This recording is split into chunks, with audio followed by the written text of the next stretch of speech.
everyone, Christina here from Sheridan Art and Designs, and today I'm going to give you my top 5 tips for making your Mandalorian flight suit. Tip number 5, I will die on this hill, zippers are better than Velcro, okay?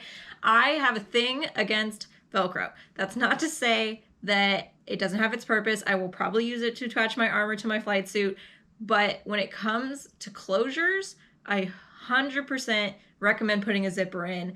They're just better. They don't make that weird Velcro noise. They don't crinkle as much as a Velcro does, and you can lay it flatter. It won't do that weird wave thing that Velcro always does.